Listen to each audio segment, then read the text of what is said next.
안녕하세요. 노윤정 약사입니다. 오늘은 여러분들이 매일 섭취하고 있는 카페인의 어떤 위험성과 그리고 우리가 섭취하는 카페인 양이 얼마나 되는지에 대해서 알아보도록 하겠습니다. 카페인은 중추신경계를 자극해서 각성 효과를 나타내는데요. 그래서 적정량을 먹게 되면 이제 집중력 향상이나 피로 회복에 도움을 주기도 하고, 소량의 카페인은 진통 효과를 높여서 감기약이나 진통제 성분으로 활용이 되기도 합니다. 그런데 이제 너무 많이 섭취하게 되면은 기본적으로 잠이 오지 않는다거나 머리가 아프다거나 속이 쓰리다거나 심한 분들은 눈꺼풀이 떨리는 증상까지 경험하시는 분들도 있는데요.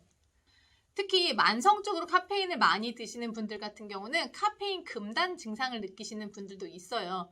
대표적인 증상이 카페인 섭취가 줄어드는 주말 아침에 두통, 그리고 주말에 극심한 피로를 들 수가 있는데요.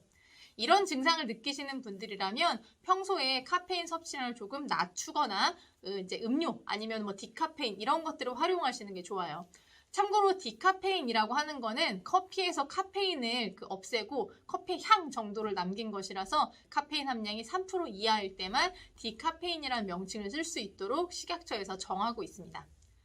미국 정신의학회 자료에 따르면 지금 제가 보여드리는 이 12가지 증상 중에서 5가지 이상에 해당될 때에는 카페인 어떤 중독을 의심해봐라 이렇게 이야기를 하거든요. 그래서 지금 보시면서 본인이 여기 너무 많이 해당된다 하시는 분들은 카페인 섭취량을 조절하실 필요가 있을 것 같아요. 카페인이라고 하는 거는 이제 정신적으로 이렇게 영향을 크게 주기 때문에 식약처에서는 어떤 권고 섭취량이라고 하는 것을 정해놓고 있는데요. 권고 섭취량이라고 하는 거는 이만큼 먹으면 좋다가 아니라 급성 그리고 만성적인 부작용 예방을 위해서 그나마 안정적으로 먹을 수 있는 섭취량을 정해놓은 거예요.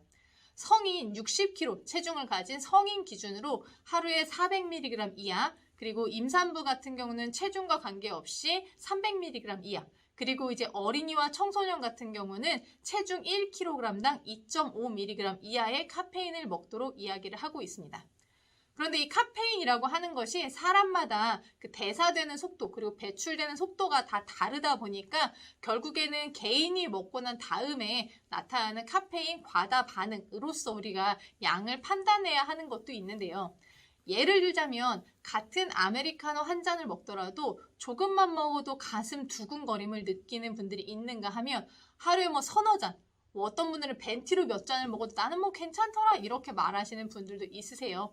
그래서 본인이 만일에 커피를 먹었을 때 그 가슴 두근거림 증상이 너무 심하게 온다 하시는 분들은 사실은 카페인을 아예 안 드시거나 엄청 양을 줄이실 필요가 있으세요.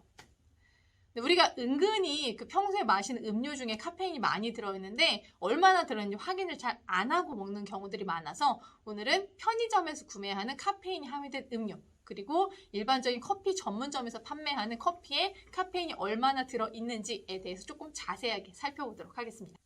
우선 편의점에서 카페인이 들어있는 그 6가지 음료를 제가 구매를 해와 봤는데요. 2가지는 에너지 음료, 그리고 3가지는 커피가 들어있는 커피 우유와 그리고 2개는 이제 커피, 그리고 마지막은 홍차 베이스의 음료인데요.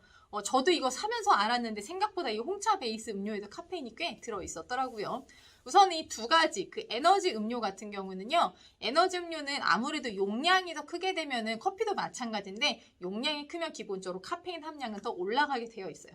지금 이 2가지 음료 같은 경우에는 그 용량이 조금 다르기도 한데요. 요거 좀 작은 캔, 이거에는 60mg의 카페인이 들어있고요. 여기에는 100mg의 카페인이 들어있어요. 이제 커피 믹스 기준으로 쉽게 설명드리면 커피 믹스도 회사 제품마다 조금 편차가 있어서 적은 거는 40, 많은 거는 70ml까지 들어가는 경우들도 있다 보니까 평균적으로 한 50ml 내외가 커피 믹스에 들어있는 그 카페인 함량이다라고 생각하시면 되거든요. 그래서 지금 이 큰 캔 같은 경우는 믹스커피 2잔 정도, 요거 이제 1장 정도의 분량이 들어있다고 보시면 돼요. 그리고 이제 저도 이번에 자세히는 처음 봤는데 요거 이제 홍차 베이스 음료, 이 음료 같은 경우에도 카페인이 55mg 들어있더라고요. 저는 대학교 때 이걸 굉장히 많이 마셨는데 저는 여태까지 에너지 음료 내가 안 먹고 살았다라고 자부하고 있었는데 웬걸 이 에너지 음료만큼이나 여기에도 카페인이 거의 동량이 들어있더라고요. 카페인이 들어있는 거는 음료 앞쪽이 보시면은 굉장히 쉽게 확인할 수 있으니까 드시면서 꼭 체크해 주시면 좋을 것 같고요. 그 다음은 요거 커피입니다. 커피. 커피 같은 경우는 이 앞쪽에서 놓는 제품들도 있는데 그 잘 안 보이게 이 옆에 표시해 놓는다거나 아니면 이 음료 같은 경우는 아예 흰색으로 써 있어서 잘 보이지도 않더라고요. 근데 역시나 더 큰 거에는 카페인이 많이 들어있기 마련인데요. 이거는 유독 더 많이 있어서 제가 가져와 봤어요. 일단은 이거 같은 경우에는 한번 드시게 되면 이건 제가 자주 마시는 음료이긴 한데요. 요거는 지금 95mg 들어있어요. 아까 에너지 음료보다 조금 더 들어있죠. 그리고 얘 같은 경우는 지금 하나를 다 드시게 되면은 여기는 카페인이 220ml 들어가요. 그러니까 이거 2개를 먹은 것보다 더 들어가는 상황이에요. 근데 보통 우리가 이렇게 뚜껑 있는 거는 나눠서 먹지만 이런 건 한 번에 다 먹잖아요. 그래서 이거 자주 드시는 분들 같은 경우는 꼭 카페인 함량 체크해 주시면 좋겠고요. 그리고 학생들도 많이 먹는 이 커피 우유. 이것도 만만치가 않습니다. 저는 거의 이런 건 잘 안 사 먹긴 하는데 요거는 130mg. 아까 이 에너지 음료 큰 캔보다 더 많이 들어있어요. 그래서 학생분들이 잠 깬다고 이런 거 너무 많이 먹다가 오히려 막 밤에 잠이 안 와서 잠을 못 자면 다음날 컨디션 안 좋고 다시 피곤해서 커피 먹고 이런 악순환 반복할 수 있거든요. 이런 분들이 이미 있다면은 꼭 음료, 그냥 일반 물 같은 걸로 최대한 줄여서 드시는 게 좋을 것 같아요. 찬바람 같은 거 많이 쐬면서 잠도 깨주시고. 그 다음에는 이제 커피 전문점 거를 좀 보도록 할게요. 커피 전문점 거는 음료 자체에서 확인이 좀 어려워서 회사 홈페이지에서 정보 확인이 좀 편한 회사 3군데 걸 제가 가져와 봤는데요. 첫 번째 건 S사, 두 번째 건 E사, 그리고 마지막은 P사입니다. 아마 제품 이름 나올 거라서 금방 아시긴 할 거예요. 그래서 S사 거 먼저 보시게 되면은요. 아메리카노 한 잔에는 뭐 뜨거운 거나 차가운 거 상관없이 그 150mg이 들어가고 톨 사이즈 다 기준입니다. 이거는. 그리고 카페 라떼와 카라멜 마키아토에는 75ml. 저는 개인적으로 이 바닐라 빈 라떼를 자주 먹는데 여기에는 210ml가 들어가더라고요. 이거 조금 놀라긴 했습니다. 아메리카노보다 더 들어가 있는 상황이었어요. 그리고 이제 뭐 E사 것도 보게 되면은 카페인 함량이 아메리카노 기준으로 보게 되면은 S사보다는 조금 작더라고요. 103ml. 근데 이제 아까 S사 같은 경우는 아메리카노에 들어있는 거에 반 정도가 라떼였는데 여긴 라떼까지 함량에 다 동일하고 이제 P사 같은 경우는 워낙에 용량이 커서 이거 하나 가지면 아마 하루 종일 드신다고 말씀하시는 분들이 있는데 좀 주의해 주셨으면 좋겠는 건 원조 커피입니다. 원조 커피. 뭐 아메리카노도 사이즈가 커지게 되면 확 올라가는 게 보이긴 하는데요. 원조 커피가 거의 390이 들어가 있다 보니까 성인 기준으로 하루 카페인 양을 다 채우는 거라서 이건 정말 하루에 하나만 드시기를 권장드리고 만일에 이걸 그 이상으로 드신다 분들은 사실 이미 카페인 어떤 중독이 되어 있는 상황이라고도 보실 수 있을 것 같아요. 근데 또 이제 제가 보면서 이것도 좀 같이 해야 되겠다 싶었던 것 중에 하나가 음료였어요. 음료. 차 종류인데 예를 들자면 얼그레이 티. 저도 이제 뭐 저녁 때 미팅이 있다라고 하면은 그냥 물이나 디카페인을 먹는 게 낫겠더라고요. 왜냐면 거의 커피 믹스 한 잔 분량에 그 카페인이 들어가 있어요. 여기 보시는 것처럼. 근데 좀 특이한 거는 아이스가 카페인 함량이 그 뜨거운 것보다 좀 낮습니다. 이사도 마찬가지인데 이제 이사 제품 중에 녹차 라떼. 녹차 라떼도 거의 믹스 한 잔이랑 비슷하더라고요.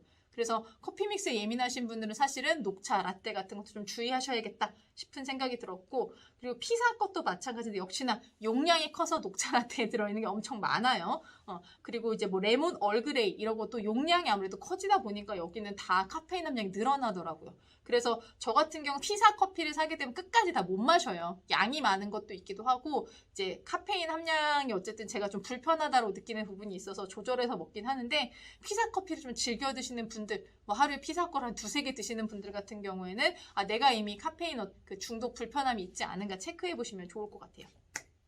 자, 그러면 이제 정리를 해볼까요? 사실 카페인은 뭐 나는 괜찮더라 하시면 어쩔 수가 없어요. 그런데 문제는 뭐냐면 카페인을 먹어서 제일 크게 느끼는 문제가 뭐다? 잠을 제대로 못 자는 거예요.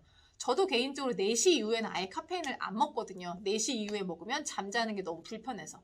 그래서 지금 만일에 하루 카페인 섭취량이 너무 많고 밤마다 잠이 안 와서 고민이다 하시는 분들은 제일 먼저 하셔야 될 거는 카페인이에요. 카페인 끊는 거, 그리고 줄이는 거. 그리고 제가 지금 오늘 소개해드린 것처럼 은근히 차 종류나 일반 음료에도 들어있는 케이스들이 있으니까 잠 때문에 불편하신 분들은 1차적으로 내가 먹는 카페인 양을 꼭 체크를 해 보셨으면 좋겠어요. 정보는 제품의 라벨이나 홈페이지에서 다 확인이 가능하십니다. 오늘의 정보가 여러분들한테 꼭 도움이 되었으면 좋겠고요. 노약사는 언제나 여러분의 신나고 활기찬 삶에 도움이 되는 건강 정보로 다시 돌아오겠습니다. 오늘도 건강한 하루 되세요.